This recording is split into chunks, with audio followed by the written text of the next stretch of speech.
Pedagang kaki lima yang menjajakan dagangannya panik saat Satpol PP melakukan razia di kawasan Pasar Tanah Abang, Jakarta Pusat.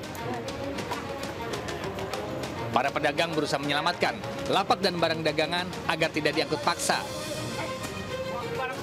Sempat terjadi aksi saling adu cepat antara petugas dan pedagang untuk menyelamatkan barang dagangan.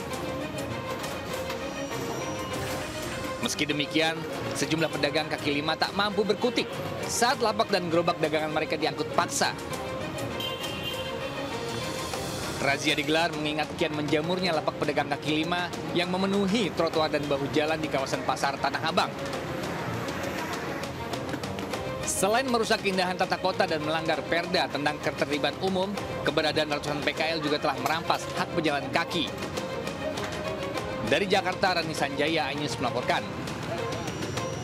Pemirsa, kita awali Sindo Malam dari Purbalingga, Jawa Tengah. 2 hari hilang tersesat saat mendaki Gunung Slamet.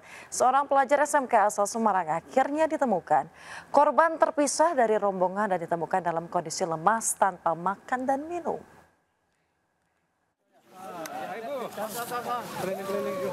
Isak tangis keluarga pecah saat bertemu kembali dengan Naomi Daviola yang sempat hilang selama 2 hari di Gunung Slamet, Purbalingga, Jawa Tengah.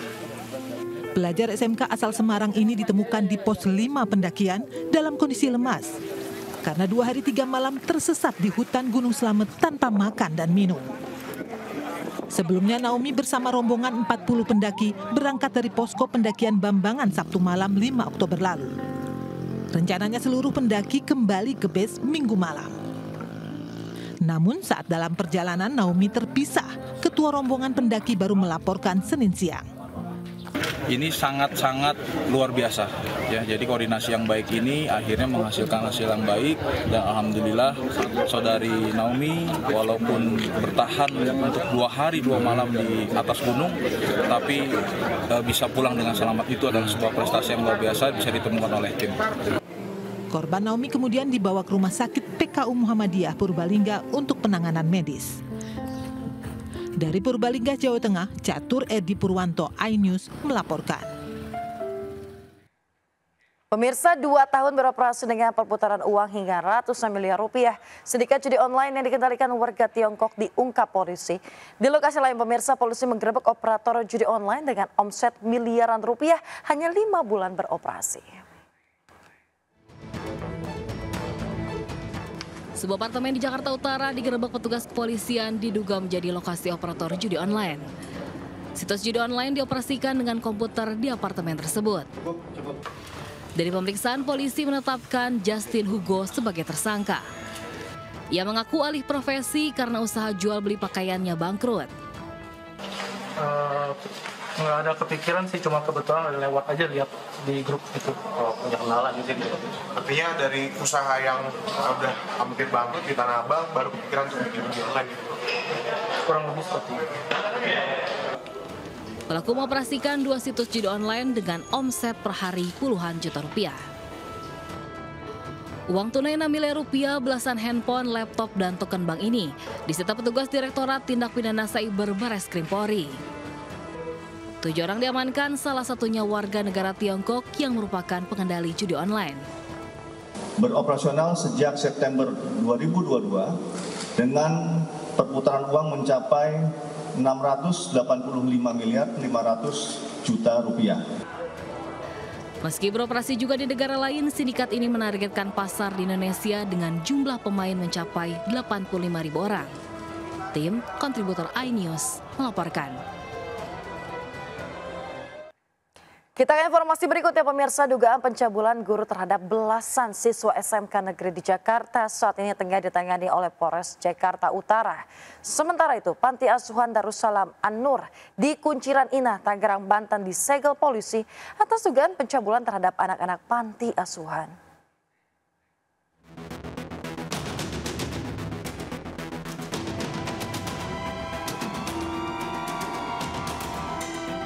Kasus dugaan pencabulan belasan siswa SMK Negeri Jakarta Utara tengah ditangani oleh Polres Jakarta Utara.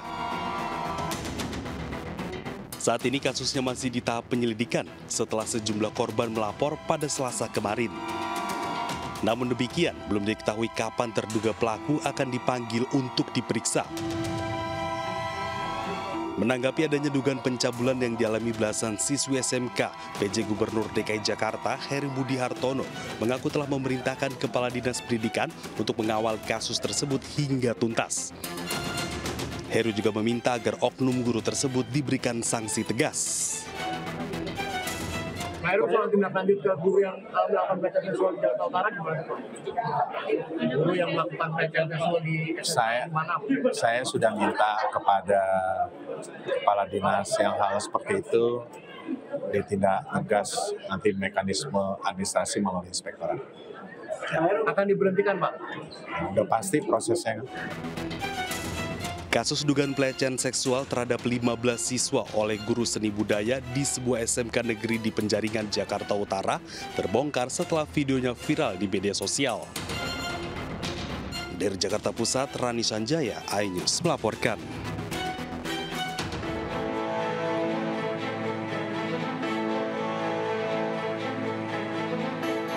Usai pemilik yayasan ditahan di Polres Metro Tangerang Kota, Panti Asuhan Darussalam An-Nur di Kunciran Indah, Tangerang, Banten, disegel oleh polisi. Penyegelan dilakukan kepolisian sejak hari Jumat lalu. Selain itu, rumah tinggal pengurus panti asuhan yang berada tak jauh dari gedung utama turut disegel polisi. Warga sekitar tak menyangka pemilik yayasan yakni Sudirman ditetapkan sebagai tersangka pencabulan terhadap anak-anak panti asuhan. Sudirman selama ini dikenal sebagai sosok agamis dan mudah bergaul dengan masyarakat. Iya, tinggal anak-anak asuhan. Oh ya, dia 3 saudara. Untuk sehari-harian biasa. Di agama lah aktifnya gitu. Semuanya tinggal di sini berarti? Tinggal di sini ya. Selain Sudirman, polisi menetapkan Yusuf Bahtiar, pengasuh panti asuhan sebagai tersangka. Sementara pelaku lainnya bernama Yandi Supriyadi masih dalam pengejaran. Saat ini kasus dugaan pelecehan seksual terhadap anak-anak panti asuhan Darussalam An-Nur masih ditangani Polres Metro Tangerang Kota. Dari Tangerang, Banten, Muhammad Zulhilmi, Tri Julianti, Yudi Richard, iNews melaporkan. Kita ke informasi lain, pemirsa. Hari ini Jessica Kumala Wongso, mantan terpidana kasus pembunuhan berencana Wayan Mirna Salihin, mengajukan peninjauan kembali atau PK meski sudah dinyatakan bebas bersyarat. Pemirsa, Jessica datang ke Pengadilan Negeri Jakarta Pusat didampingi kuasa hukumnya Otto Hasibuan. Otto Hasibuan menyebutkan pengajuan PK ini atas keinginan Jessica yang mengaku tidak pernah melakukan pembunuhan berencana terhadap sahabatnya Wayan Mirna Salihin. Otto menambahkan pihaknya membawa sejumlah bukti baru untuk pengajuan PK tersebut. Lebih lanjut, Otto berharap MA dapat menyatakan Jessica tidak bersalah terhadap kasus kopi sianida tersebut. Jadi hari ini kita datang dan Jessica juga hadir di sini, dan terus terang aja memang ini tidak mudah bagi kami karena bagaimanapun dia kan sudah dibebaskan dengan cara BB. Diskusi kami panjang apakah perlu mengajukan PK atau tidak. Berhari-hari, walaupun udah lama kami siapkan, tapi berhari-hari terus pembicaraan ini terus berlangsung. Tetapi Jessica tetap mengatakan saya tidak melakukan perbuatan itu, sehingga sekecil apapun kesempatan yang diberikan oleh undang-undang kepada saya harus melakukan upaya hukum terhadap itu, dia bilang. Nah, kebetulan kita akan menemukan bukti-bukti baru. Ya, ada novum. Ya, ada novum dan juga ada kekeluaran hakim. Tapi mungkin supaya saya lebih bebas dan lebih tepat menjelaskannya nanti, izinkan kami dulu mendaftarkan dulu PK ini. Setelah itu nanti kami akan jelaskan detail-detail apa yang menjadi dasar permohonan PK ini. Berarti begitu ya. Iya, makasih semuanya udah datang. Makasih, biar saya sama pengacara semuanya daftar dulu ya. Nanti kita ngobrol lagi. Selamat ulang tahun ya. Persiapan kamu sendiri seperti apa, Kak? Persiapan enggak. Saya nggak berbuat apa-apa, semua pengacara yang siapin. Ya pemirsa, sebelumnya Jessica Kumala Wongso terpidana kasus kopi sianida resmi bebas bersyarat pada 18 Agustus 2024 lalu. Jessica bebas usai menjalani 8 tahun penjara dan harus wajib lapor hingga tahun 2032.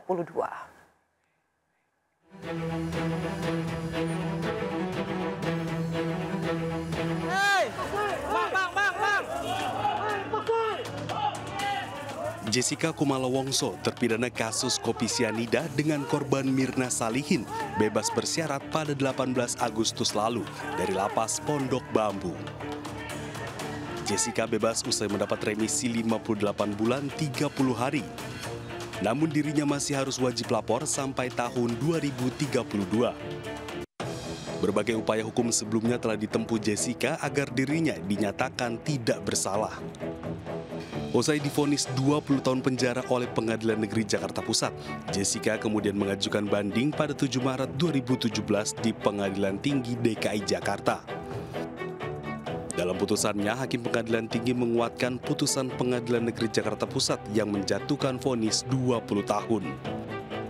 Gagal di tingkat banding, Jessica kemudian mengajukan kasasi ke Mahkamah Agung, namun juga ditolak pada 21 Juni 2017.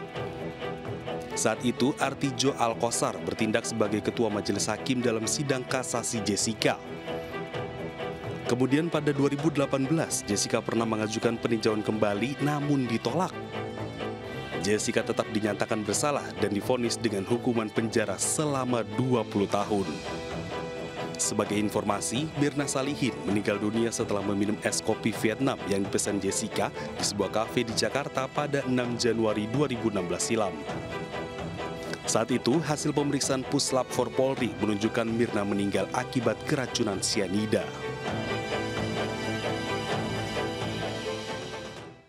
Kita ke informasi lain, pemirsa. KPK menetapkan Gubernur Kalimantan Selatan Syahbirin Nur sebagai tersangka korupsi senilai 12 miliar rupiah. Hingga saat ini keberadaan gubernur yang disebut dengan kode Paman Birin tersebut belum diketahui dan tidak menutup kemungkinan bisa ditetapkan sebagai DPO.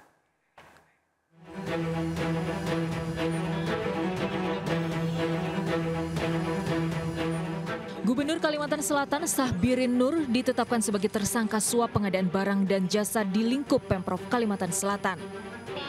Penetapan tersangka Syahbirin Nur berawal dari operasi tangkap tangan 4 ASN dan 2 orang swasta. Dalam OTT, KPK menyita barang bukti suap senilai 12 miliar rupiah. Kasus suap terjadi saat lelang pembangunan lapangan dan kolam renang di kawasan olahraga terpadu serta pembangunan gedung Samsat terpadu. Uang suap dikemas dalam kardus dan diberi label logistik Paman sebagai kode penyerahan uang ke Syahbirin Nur. Tas ransel warna hitam berisikan uang 1 miliar. D. 1 buah kardus kuning dengan foto wajah Paman diduga terkait dengan perkara. F. 2 lembar posit berwarna kuning bertuliskan logistik Paman. Meski telah ditetapkan sebagai tersangka, Syahbirin Nur belum diketahui keberadaannya. Jika mangkir pemanggilan KPK hingga batas hari ini, KPK membuka opsi menetapkan Paman Birin sebagai DPO. Sebelumnya 2 hari berturut-turut KPK menggeledah ruang kerja dan rumah pribadi Syahbirin Nur. Senin lalu penggeledahan di ruang kerja Syahbirin berlangsung 5 jam. Penyidik KPK membawa barang bukti 1 koper dokumen untuk dibawa ke Polda Kalsel. KPK juga menggeledah rumah pribadi Syahbirin Nur di Jalan Kertak Baru, Kalimantan Selatan selama 3 jam pada Selasa malam. Sepanjang penggeledahan, Syahbirin tidak terlihat. Tim Liputan iNews melaporkan. Pemirsa, terjerat kasus korupsi senilai 12 miliar rupiah, lantas berapa gaji dan juga tunjangan yang diterima Syahbirin Nur sebagai Gubernur Kalimantan Selatan? Pemirsa, berdasarkan keputusan Presiden nomor 68 tahun 2001, Syahbirin Nur menerima gaji pokok gubernur sebesar 3 juta rupiah per bulan. Ia juga menerima tunjangan jabatan sebesar 5,4 juta rupiah per bulan. Selain gaji dan tunjangan berdasarkan PP nomor 109 tahun 2000, Syahbirin Nur juga mendapatkan rumah jabatan dan perlengkapan yang lengkap dengan biaya pemeliharaannya. Di samping itu, pemirsa, negara juga menyediakan kendaraan dinas untuk menunjang mobilitas sebagai gubernur.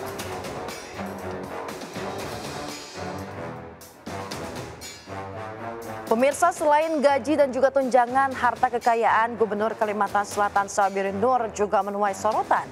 Total kekayaan Syahbirin Nur yang dilaporkan ke LHKPN KPK per 28 Februari 2024 untuk periodik 2023 menyentuh angka 24 miliar rupiah. Harta tersebut meliputi tanah dan bangunan, kendaraan, serta harta bergerak lainnya.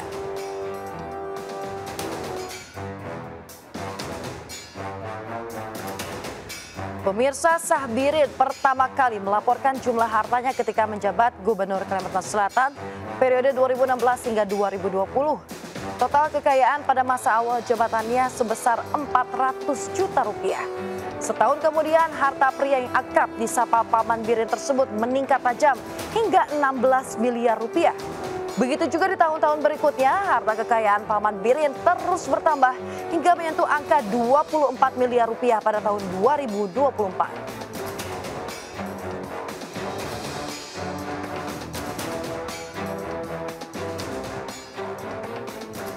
Anda kembali di Sindo Malam pemirsa bersama saya Yasmin Atania. Pemirsa, Presiden Joko Widodo melakukan pertemuan tertutup dengan Presiden terpilih Prabowo Subianto di sebuah rumah makan di kawasan hutan kota Gelora Bung Karno, Senayan, Jakarta.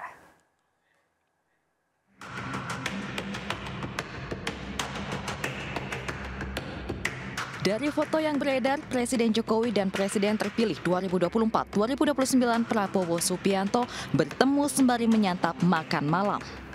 Pertemuan tertutup keduanya berlangsung selama 2 jam sejak pukul 7 malam. Usai bertemu, mobil Presiden Joko Widodo dan Presiden terpilih Prabowo Subianto secara bergantian meninggalkan rumah makan sekitar pukul 9 malam. Ditemui secara terpisah, Ketua Harian DPP Partai Gerindra Sufmi Dasko Ahmad menyebut pertemuan dilakukan untuk membahas proses transisi pemerintahan agar berjalan dengan lancar. Kalau dibilang pertemuan dalam rangka apa, kedua tokoh ini memang kerap bertemu dan ya sesekali bertemu di luar makan kan gitu. Dan pembicaraan saya tidak tahu persis secara rinci apa karena 2 jam lebih, tapi paling tidak saling tukar-menukar informasi dan membicarakan soal transisi yang sebentar lagi ada estafet kepemimpinan di tanggal 20 Oktober. Demikian. Meski tidak mengetahui secara detail, Sufmi Dasko tidak menampik bahwa ada pembicaraan soal kabinet di pemerintahan Prabowo mendatang. Dari Jakarta, Tim Liputan iNews melaporkan. Pemirsa, Wakil Presiden terpilih Gibran Rakabuming Raka kembali meninjau pelaksanaan uji coba makan bergizi gratis di SMA Negeri 70 Jakarta. Menu yang diberikan kali ini proporsinya senilai Rp25.000.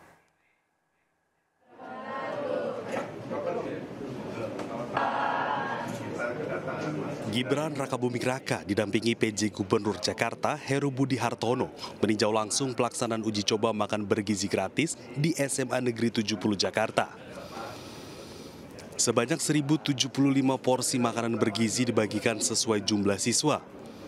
Menu per porsinya terdiri dari nasi, ayam bumbu teriyaki, perkedel tahu, salad wortel, dan buah pisang yang setara dengan 450 kalori.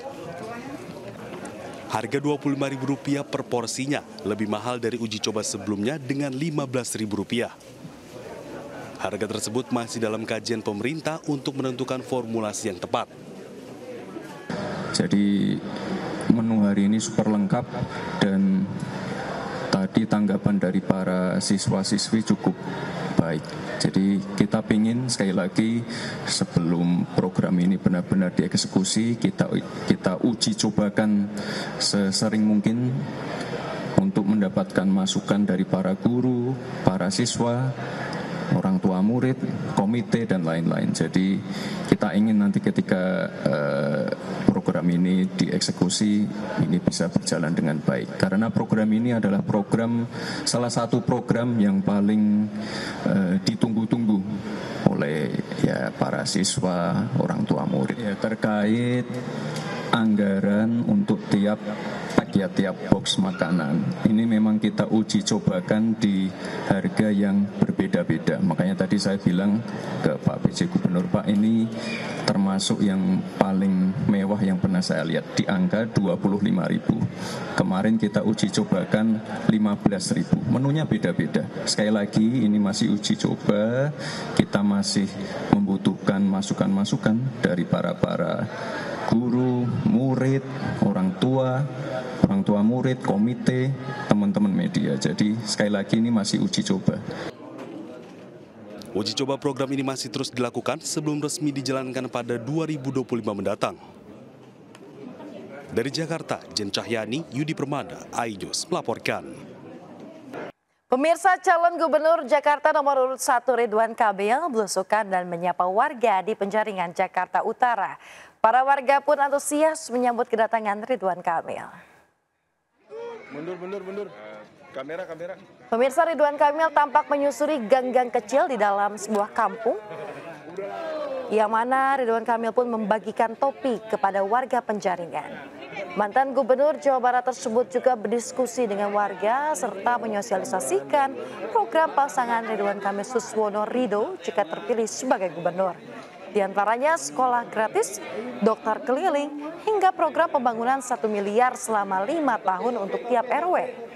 Pada kesempatan tersebut, warga meminta kepada Cagup nomor urut 1 ini untuk memperhatikan fasilitas rumah sakit di Penjaringan dan juga meningkatkan layanan BPJS bagi masyarakat yang tidak mampu. Mensosialisasikan program kerakyatan ya, tentang sekolah gratis swasta di tahun depan insya Allah dimulai, tentang program dokter keliling, tentang program pembangunan 1 miliar selama 5 tahun untuk RW, insentif-insentif dari RT RW, kemudian Dasawisma, PKK, Posyandu, Karang Taruna, LKK semua insya Allah juga akan dinaikkan, menyampaikan dokter keliling buat lansia yang kesusahan secara fisik, menyampaikan kredit tanpa bunga berbunga tanpa agunan buat mereka yang ingin berusaha, semua diapresiasi oleh masyarakat. Tapi khusus untuk wilayah ini ada curhatan, ingin ada rumah sakit daerah untuk golongan menengah bawah yang mudah, dan minta pelayan BPJS jangan menganaktirikan warga yang tidak mampu, kira-kira begitu ya. Sementara itu pemirsa, calon wakil gubernur nomor urut 2 Kun Wardana berencana akan membangun infrastruktur digital jika terpilih menjadi gubernur Jakarta 2024-2029. Ia bersama pasangannya Dharma Pongrekun juga akan merealisasikan program internet gratis bagi masyarakat Jakarta. Pemirsa, calon wakil gubernur nomor urut 2 Kun Wardana menyebut jika program internet gratis untuk membangun infrastruktur adalah hal sederhana untuk direalisasikan. Ia bersama pasangannya Dharma Pongrekun berencana akan menyediakan internet gratis dengan kecepatan 100 Mbps bagi tiap rumah di Jakarta jika terpilih menjadi gubernur Jakarta 2024 hingga 2029. Hal ini dimaksudkan untuk mendorong produktivitas masyarakat dan juga meningkatkan pendapatan ekonomi secara digital. Ini sangat membumi. Ya, nanti kita bisa buktikan bagaimana kesejahteraan itu bisa meningkat begitu infrastruktur digital ini merata ke masyarakat. Bagaimana nanti mereka bisa bekerja secara menggunakan infrastruktur digital ini dari rumah gitu ya. Kemudian bisa berusaha, bahkan bisa mengekspresikan kreativitasnya ya. Pemirsa, merayakan hari ulang tahun ke-64, Cawagup nomor urut 3 Rano Karno syukuran dengan warga. Selain memotong tumpeng pemirsa, Rano juga menyiapkan sembako murah untuk warga Lebak Bulus. Calon wakil gubernur nomor urut 3 Rano Karno atau Bang Dul merayakan hari ulang tahunnya bersama warga Lebak Bulus, Jakarta Selatan. Acara ini merupakan ide dari istri dan anak Rano Karno yang juga mengundang warga setempat untuk berkumpul dan juga makan bersama. Selain makan bersama, Rano yang kini genap berusia 64 tahun memberikan beberapa fasilitas seperti cek kesehatan gratis dan juga tebus sembako murah dengan harga Rp5.000. Acara ini digelar dengan harapan dapat membantu warga sekitar dan juga mendengar aspirasi warga secara langsung. Hari ini memang 8 Oktober saya berketepatan usia sudah 64 tahun. Ya disamakanlah dengan kegiatan yang memang harus kita lakukan, yaitu masa kampanye ini. Kita mengundang masyarakat, kita bikin beberapa kegiatan yang mudah-mudahan bermanfaat. Intinya cuma itu sebetulnya. Harapannya apa Bang Dul di ulang tahunnya? Ya kita di sini kan berdoa, pasti saya berdoa, Mbak Dewi berdoa, semua anak-anak juga berdoa, mudah-mudahan ya usia panjang ini atau usia di panjang ini mudah-mudahan bermanfaat. Itu aja sebetulnya intinya. Khusus buat Pilgub Jakarta? Nggak ada doa khusus untuk. Pemirsa, Badan Pusat Statistik mengumumkan deflasi terjadi kelima kalinya pada September 2024. Kalangan ekonom menilai deflasi 5 bulan berturut-turut ini menjadi sinyal kuat bahwa daya beli tengah mengalami penurunan. Pemerintah diminta untuk mewaspadai gejolak penurunan harga atau deflasi yang terjadi secara 5 bulan beruntun, di mana dalam laporan Badan Pusat Statistik terbaru periode September 2024 juga terjadi deflasi sebesar 0,12%. Menteri Koordinator Bidang Perekonomian Erlangga Hartarto mengatakan deflasi yang terjadi saat ini diiringi dengan penurunan angka inflasi, di mana terdapat extra effort oleh pemerintah dalam menurunkan volatile food. Salah satunya menjaga stok besar yang dilakukan pemerintah dengan melakukan importasi. Hal ini menurutnya buah dari kerja keras pemerintah pusat dan daerah. Kita juga terus mendorong pertumbuhan dengan engine of growth. Yang utama tentu terkait dengan ketahanan pangan. Ketahanan pangan ini penting karena ketahanan pangan akan menentukan inflasi. Baru-baru ini memang sering media memplesetkan inflasi dan deflasi, karena inflasi yang utama bagi pemerintah adalah core inflation. Kalau core inflationnya tumbuh berarti ekonominya tumbuh. Kalau ekonomi tumbuh 5%, core inflation tumbuh, yang diperangi oleh pemerintah adalah volatile food. Volatile food ini diperangi melalui TPIP. Di sisi lain, menurut Erlangga, kondisi inflasi Indonesia saat ini dalam kondisi baik selama masih di dalam target, yakni dalam range 2,5 ± 1%. Pemerintah sendiri memang terus mencoba menekan inflasi karena yang paling penting adalah pertumbuhan inflasi intinya. Terlebih lagi, harga pangan menyumbang cukup besar pada angka inflasi.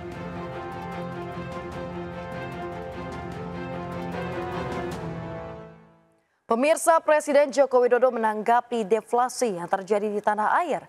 Dalam keterangan persnya, Jokowi menekankan pentingnya memahami deflasi untuk memastikan kondisi perekonomian tetap terkendali dan juga stabil. Pertama, coba dicek betul. Deflasi itu karena penurunan harga-harga barang, karena pasokannya baik, karena distribusinya baik, karena transportasi nggak ada hambatan, atau karena memang ada daya beli yang berkurang. Tetapi apapun yang namanya deflasi maupun inflasi itu dua-duanya memang harus dikendalikan. Sehingga harga stabil, tidak merugikan produsen, bisa petani, bisa nelayan, bisa UMKM, bisa pabrikan, tapi juga dari sisi konsumen, supaya harga juga tidak naik. Pengendalian itu yang diperlukan, keseimbangan itu yang diperlukan, dan kita saat ini kalau terakhir inflasi year on year itu kira-kira 1,8. Baik, tapi jangan sampai itu terlalu rendah juga, supaya produsen tidak dirugikan, supaya petani yang berproduksi tidak dirugikan. Itu menjaga keseimbangan itu yang tidak mudah, dan kita akan berusaha terus. Pemirsa, pembatalan undang-undang deforestasi sawit menjadi kabar baik bagi industri kelapa sawit di Indonesia. Pasalnya, industri sawit dinilai menyumbang signifikan terhadap perekonomian nasional dan memberikan lapangan kerja bagi jutaan orang. Presiden Komisi Eropa telah resmi mengumumkan usulan penundaan penerapan peraturan deforestasi Uni Eropa atau Eropa Union Deforestation Regulation atau EUDR selama 1 tahun. Tentu saja keputusan ini memberikan kepastian hukum dan meredakan ketidakpastian yang selama ini menghantui para pelaku industri kelapa sawit dalam negeri. Pengamat perdagangan sawit sekaligus Direktur Utama Indo Bursa Exchange yang fokus terhadap perdagangan komoditi strategis minyak sawit mentah atau CPO Agung Rihayanto menegaskan, Indonesia sebagai produsen CPO terbesar di dunia memerlukan tata kelola dan mekanisme perdagangan CPO yang efisien dan fokus terhadap peningkatan produktivitas. Hal ini sangat penting mengingat sawit menyumbang signifikan terhadap perekonomian nasional dan memberikan lapangan kerja bagi jutaan orang. Para investor baik domestik maupun asing akan merasa lebih percaya diri untuk menanamkan modal di sektor komoditas sawit dalam negeri. Ya, ini itu sebenarnya kabar baik ya buat industri perdagangan kita, khususnya yang berlatar belakang industri sawit. Karena dengan demikian tidak ada ban lagi dari negara-negara Eropa atas produk-produk CPO kita kan. Nah, ini harusnya menjadi angin bagus. Tadi seperti pertanyaan Mbak ini kan, bahwa apa hubungannya dengan ekspor.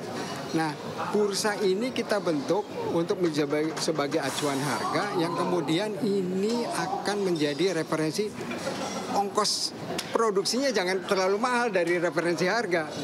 Akibatnya kan kita pasti CPO kita kompetitif kan. Dan itu apalagi kalau tidak ada ban dari negara Eropa, berarti akan lebih maju lagi lah, meningkat lagi pasar kita di luar negeri. Di sisi lain, Agung Hayanto menambahkan sebagai produsen CPO terbesar di dunia, Indonesia harusnya memiliki peran strategis dalam menentukan arah pasar komoditas global, di mana diharapkan pemerintah terus berupaya menciptakan referensi harga yang transparan dan kredibel di sektor industri CPO guna memperkuat posisi Indonesia di pasar internasional.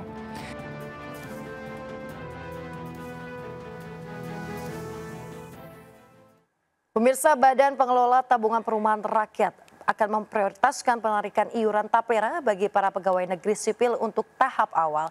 BP Tapera menilai PNS dan aparatur sipil negara dipandang jauh lebih siap untuk dapat menjadi peserta tapera. Badan Pengelola Tabungan Perumahan Rakyat atau BP Tapera bakal memprioritaskan penarikan iuran tapera bagi para pegawai negeri sipil terlebih dahulu. Menurut Komisioner BP Tapera Heru Pudio Nugroho, kalangan PNS dan aparatur sipil negara dipandang jauh lebih siap untuk dapat menjadi peserta tapera. Terlebih ASN dan PNS sudah familiar dengan skema penarikan iuran perumahan. Kendati demikian, Heru belum dapat memastikan kapan implementasi penarikan iuran tapera bagi PNS dan ASN bakal mulai dijalankan. Saat ini keputusan serta regulasi penarikan iuran masih dirumuskan oleh Kementerian Keuangan melalui Peraturan Menteri Keuangan.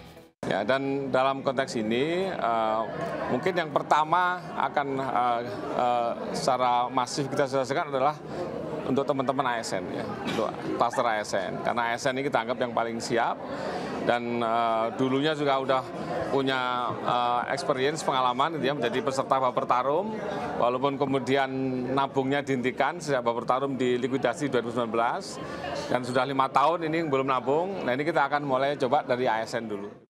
Aturan mengenai implementasi tapera diatur dalam Peraturan Pemerintah Nomor 21 Tahun 2024 tentang perubahan atas Peraturan Pemerintah Nomor 25 Tahun 2020 tentang penyelenggaraan tabungan perumahan rakyat pada 20 Mei 2024.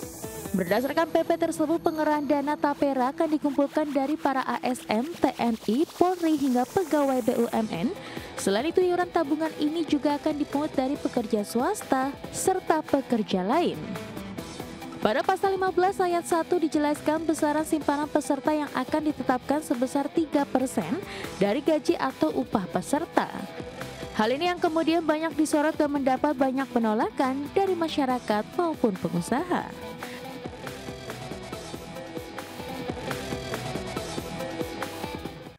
Kita ke informasi lain pemirsa, wisata kolam renang merupakan wisata yang digemari masyarakat, terutama keluarga dan juga anak-anak.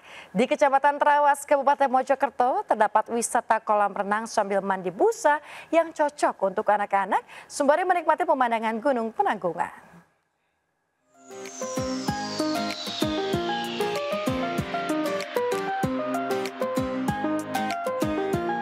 Kolam renang Bubble ini berada di Desa Ketapan Rame, Kecamatan Trawas, Kabupaten Mojokerto. Berada di lereng bukit, para pengunjung juga bisa bersantai sembari menikmati panorama puncak Pawitra, Gunung Penanggungan. Kolam renang ini pun seakan menjadi magnet untuk anak-anak. Begitu tiba di area kolam, para pengunjung, anak-anak terutama, ini langsung bermain dengan busa sepuasnya. Selain semprotan busa putih tanpa henti, kolam kolam dengan kedalaman 90 cm ini pun dilengkapi dengan perosotan, bola, dan air mancur. Serunya gimana? Bisa main sama bubble-nya. Hah? Sama ada mainannya. Ada bubble-nya nanti? Nggak takut sama bubble-nya? Dingin nggak airnya? Lumayan. Di sini airnya bagus dan juga ramah lingkungan juga, bersih juga. Selain menikmati kolamnya, apa sih Pak yang berbeda dengan yang lain? Pemandangannya juga bagus. Ini kan kolam busa Pak ya? Ya. Kalau di tempat lain ada nggak seperti ini? Ada. Area wisata ini pun dilengkapi dengan kafe dan taman bermain anak. Tak hanya dari Mojokerto, para pengunjung yang rata-rata keluarga datang dari Surabaya, Sidoarjo, Lamongan, dan Gresik. Dengan tiket Rp25.000 per orang, Anda dapat membawa buah hati, menikmati kolam busa sekaligus bersantai, hilangkan penat di tengah udara sejuk pegunungan. Dari Kabupaten Mojokerto, Sahudin melaporkan. Pemirsa, bagi Anda yang ingin menikmati suasana romantis bisa berkunjung ke Danau Berbisik di Kabupaten Mojokerto, Jawa Timur. Nah, menariknya pengunjung bebas berkeliling danau sembari menikmati kuliner di atas sampan bersama pasangan atau kekasih. Penasaran? Berikut liputannya untuk Anda.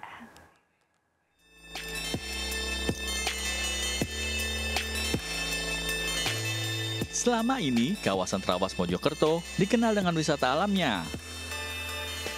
Namun, kini terdapat destinasi baru bernama Danau Berbisik di Lembah Bukit Penanggungan, Kecamatan Trawas. Dikatakan berbisik karena gesekan daun dari pepohonan di sekeliling danau mengeluarkan suara berisik saat tertiup angin. Di lokasi ini, pengunjung bebas berkeliling danau sambil menikmati kuliner yang bisa dipesan dari sebuah kafe di dekat danau. Menariknya, menu yang dipesan diletakkan di bagian tengah perahu sampan untuk membuat suasana semakin romantis. Mendayung perahu di Danau Berbisik cocok untuk keluarga atau teman sambil menikmati udara sejuk di Lembah Bukit Penanggungan. Iya, kebetulan saya juga pertama kali ya ke sini ya. Jadi overall sih sangat memuaskan. View-nya juga bagus. Lalu dari segi makanannya juga nggak ada yang mengecewakan. Intinya sangat bagus dan nikmat di sini. Sih, dapat vibes-nya juga dapat, semuanya juga dapat, apalagi hawanya juga mendukung banget sih, cocok. Sebelumnya belum pernah ke sini, Pak? Udah baru 2 kali ini. Misalnya ini baru buka ya katanya? Baru buka. Meski baru dibuka, danau buatan ini sudah banyak dikunjungi wisatawan dari luar kota. Untuk menarik pengunjung, pihak pengelola menyediakan paket keliling danau sembari menikmati kuliner seharga Rp150.000. Dari Kabupaten Mojokerto, Jawa Timur, Solahuddin iNews melaporkan.